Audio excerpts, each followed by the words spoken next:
ด้วยความใจใส่และความเป็นห่วงเป็นใยของภาครัฐบาลที่มีต่อประชาชนที่ดำรงชีวิตอยู่ในตามแคมป์น้ำของเสียพร้อมได้รับผลกระทบจากภัยน้ำท่วมอยู่ในขณะนี้ทางบสบุพภาวังนายกรัฐมนตรีพร้อมคณะนายจากนครหลวงจันทร์ได้เดินทางไปพบปะโอ้ล้มเพื่อถามถึงความทุกข์สุขของพ่อแม่ประชาชนบ้านสิมาเหนือและใต้โดยมีทางเจ้าเมืองเมืองหาดไซฟองเป็นผู้พาทางตลอดระยะเดินทางแต่บ้านทะเดียไปถึงบ้านสิมานั้นทางนายกรัฐมนตรีได้ขี่เรือแลกตามแคมป์น้ำของโดยได้สังเกตเบิ่งสภาพน้ำท่วมตามหมู่บ้านต่างๆที่ผ่านซึ่งบ้านทิมตุนบ้านเสียงควงท่าพระปากปิงทิงแทนและบ้านกล้วยแดงทุกบ้านที่พังกลายไปนั้นล้วนไปเห็นสภาพน้ำท่วมคล้ายๆคือกันหมดผู้ที่บัดสิงห์โนได้น้อมน้อมส่งมาคอยต้อนรับทางนายกรัฐมนตรีพร้อมคณะย่างหลงหายในโอกาสดังกล่าวนี้ทางสลองแก้วเมืองศรีเลขาพรรคบ้านสิงห์โนใต้และเหนือได้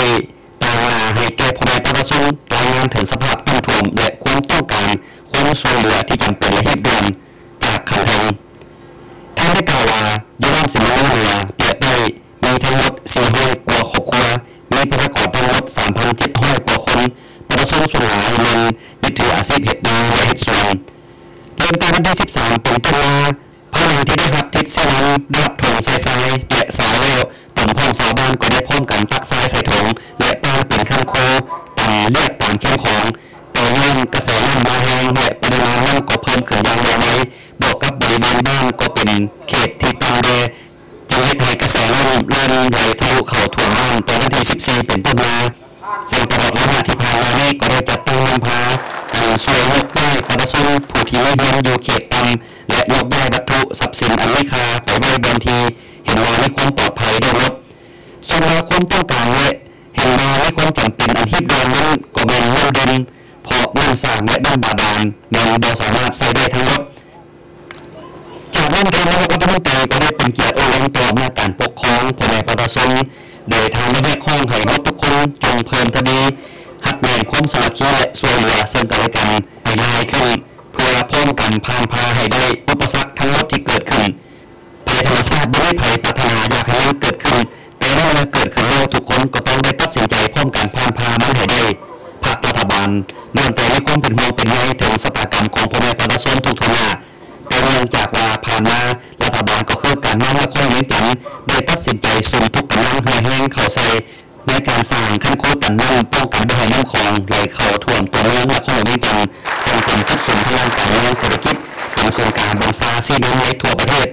และเมื่อเทียบระดับน้ำคลองในปีนี้ถือว่าสูงกว่าปี1966และปี1978ที่ผ่านมาโดยเหตุให้น้ำท่วมเข้าตัวเมืองนครหลวงจันทร์แต่ปีนี้แม้พวกเขาสามารถป้องกันได้นี่ก็แสดงให้เห็นว่าการนำผลักดันพวกเขาบวกใส่กำลังแห่งจากทั่วสังคมพวกเขาสามารถผ่านพาและแก้ไขส่วนเขตห่างไกลจากตัวเมืองก็มองว่ากำลังแห่งของพวกเขายังบ่ทันทั่วถึงแท้แต่เท่าที่ผ่านมารัฐบาลก็ได้มีทิศชี้นำมายังอำนาจการปกครองทุกขั้นแล้วเพื่อป้องกันเกี่ยมพร้อมและป้องกันแต่ก็เป็นเหตุสุดวิสัยผลกระทบจากภัยธรรมชาติมันบ่มีแต่ประชาชนลาวพวกเขาเท่านั้นประเทศอื่นๆในโลกก็ได้รับผลกระทบอย่างหนักเช่นเดียวกันทางนายกรัฐมนตรียังได้ให้ทิศชี้นำแก่อำนาจการปกครองเมืองบ้านจงได้คิดและมีแผนไว้ว่าภายหลังที่น้ำลดลงแล้วการฟื้นฟูการผลิตในตลาดจะเฮ็ดแนวใดเป็นต้นในการปลูกพืชแนวพันธุ์เสียมาจากไสสำหรับผู้ที่เฮ็ดนาเดจะสามารถเฮ็ดนาตาได้บ่หรือว่าจะวางแผนเฮ็ดนาแซงต่อกับการแก้ไขสภาพระยะสั้นนี้ก็นั้นให้ทางเมืองจงสืบต่อลงเส้นนั้น